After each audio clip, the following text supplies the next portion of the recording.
ప్రభువు మనవలే శోధించబడ్డాడు, మనకంటే ముందుగా శోధించబడ్డాడు. కనుక మనకున్న ప్రతి శోధనలోనూ ప్రభువుని ఆశ్రయించడం మంచిది.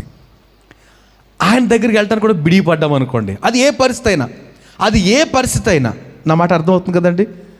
మనం ఏ పరిస్థితి అయితే ఎదుర్కొంటున్నామో ఆ పరిస్థితులు అన్నిటిలోనూ ఎవరి దగ్గరికి వెళ్ళాలి? ప్రభు దగ్గరికి వెళ్ళడానికి మాత్రం మనం వెనకాడామంటే మన జీవితంలో మనకి సహాయం చేసే వాళ్ళు ఎవ్వరూ లేరండి. ఎందుకని? చాలామంది ఉన్నారు సోకాళ్ళు ఇలాంటి వారు, కానీ ఎవరు అలా మార్గం గుండా వెళ్ళిన వాళ్ళు కాదు. యేసు ప్రభు వలె మనకన్నా ముందుకు వెళ్ళిన వాళ్ళు ఎవరూ లేరు.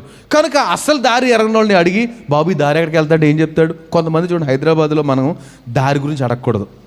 ఈ రూట్ ఎక్కడికి వెళ్తాడంటే ఆడంటాడు తెలియదు అంటే ఏమనుకుంటారు అనేసి ఏదో చెప్పేస్తాడు.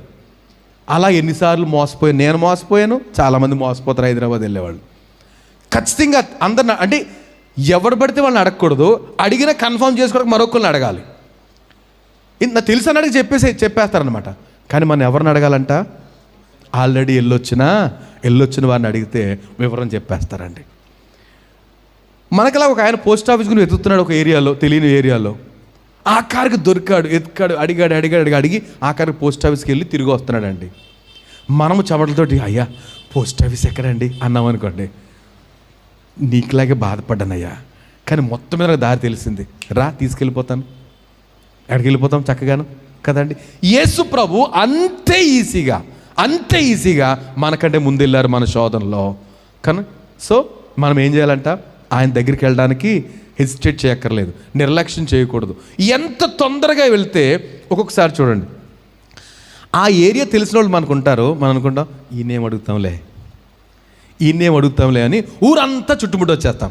వాళ్ళని అడుగుతాం అసలైన తెలిసిన ఆయన ఇక్కడ ఉన్నాడు, తను అడగను అనేసి అంత వాళ్ళందరూ వాళ్ళు తోచిన చెప్పేశారు. తిరిగి వచ్చేసి ఇంక ఓపిక లేదు. అప్పుడు ప్రియాంక ఎలాగలంటే ఈ పక్కనే ఉంది కదండి, ముందు అడిగితే ఇంత శ్రమ ఉండదు కదండి.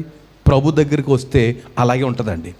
ఎంత త్వరగా ప్రభు దగ్గరికి వెళ్ళి అయ్యా ఈ పరిస్థితి గురించి సమస్యను నాకు పరిష్కారం చేయండి అంటే అద్భుతంగా చేస్తాడండి. మనం ఆలస్యం చేసే కొలది ఏమవుతుంది? శృతి మించుకుపోతుంది, శ్రమ, నష్టము. అఫ్కోర్స్ ప్రభు కలుగు చేసుకుంటే అప్పుడు మళ్ళీ తిరిగి ఎక్వైర్ చేసేస్తాం, నష్టపోయినంత ఇచ్చేస్తాడు ప్రభు. కానీ ఈ లోపు ఎంత సమయం వృధా, ఎంత శ్రమ, ఎంత డబ్బులు, లేకపోతే ఎంత ఆరోగ్యము, ఇవన్నీ పోతాయి. కనుక మనకంటే ప్రభువు ముందుగా శోధించబడ్డాడు.